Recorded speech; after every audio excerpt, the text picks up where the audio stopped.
This short is about one of the oldest skatable pools in LA, which is no longer around, but this piece is a classic piece of history.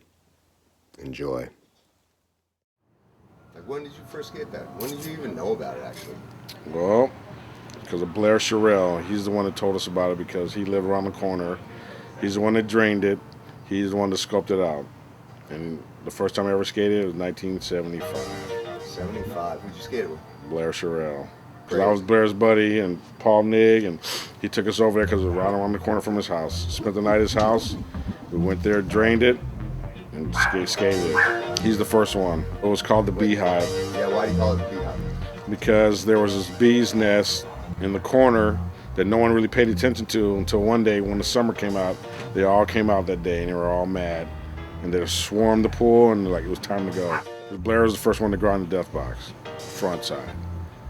He used to rule that pool because, like I said, it was in his backyard. He rode it every day. So I think that's what helped Blair become good, just that it was a tight little pool and he learned how to work it. Not too many people knew about it. That was a good thing. It was always a real secret pool. But people would figure it out after a while, like, there's got to be a pool in there. And then once everyone found out about it, it was pretty much over. Well, the one that sticks out mostly is Moses. He used to come there.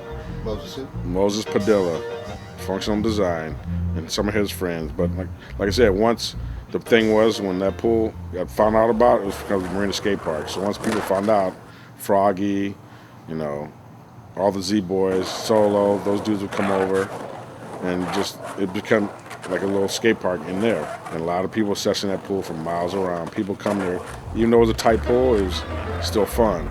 Plus, you didn't get hassled, because it was a ghetto-ass motel, so that was the other thing. Plus the neighborhood and surroundings, it was a cool little environment. Every nationality came there. There was no color line there. It wasn't localized. If you came there, you can skate. If you were bad enough to try to take a run, then you were bad. That's it. There was no vibing back then. It was a little different. I was around 17, and me and some of my buddies, we were like, hey man, we heard about this pool up in Inglewood called the Beehive. So I think there's about 4 of us. So we pile up and we all skate up there about 8 miles, 10, maybe 4, I don't know. It took us days, but we get there. And as we pull up, I can hear the sound of grinding. Gnarly sound, man. I was pretty much a rookie then, at 17, skating Venice High and the beach. There's really no true pool action, that I could say, yeah, I skate pools legitimate, Because as the years went on, I had went back to that pool time after time, as I get better and I started knowing what I was doing, and I'd get back to it.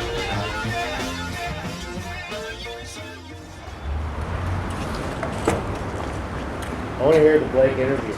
Well, originally it started when Pat went up to Fresno and they just started making Vagaside.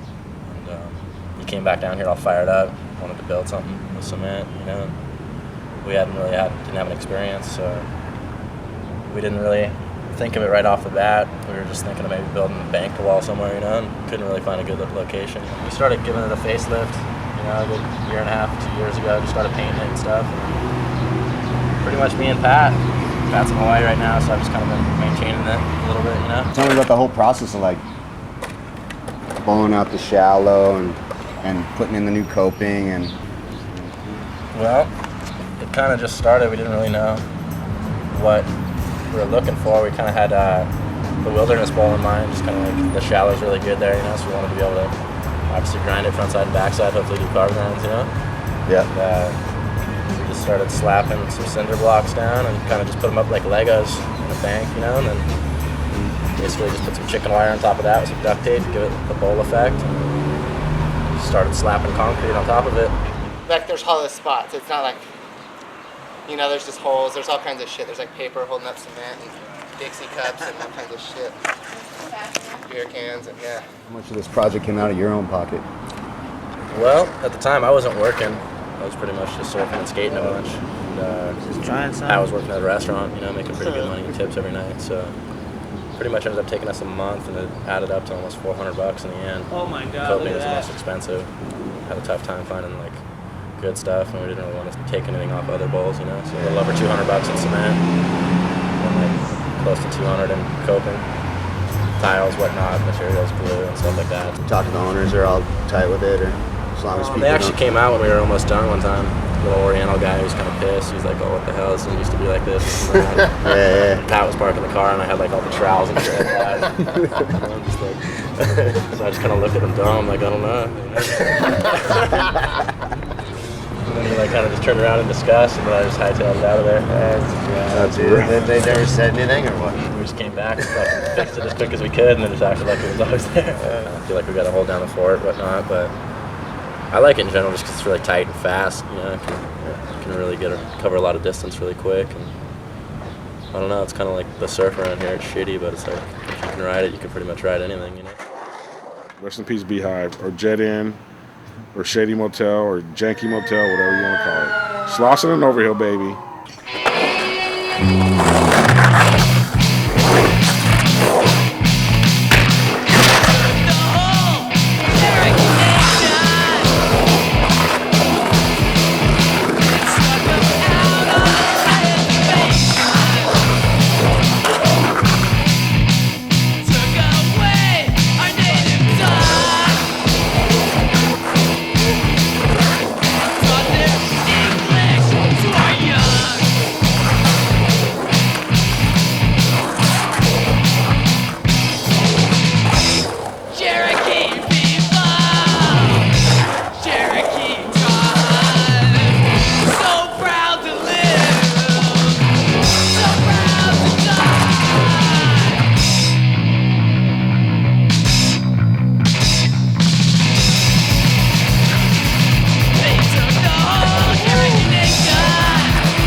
Good night.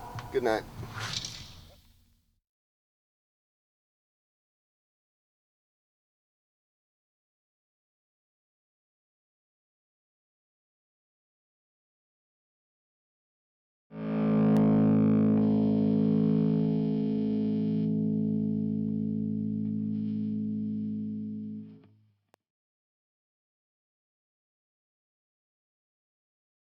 Stay stoked for life.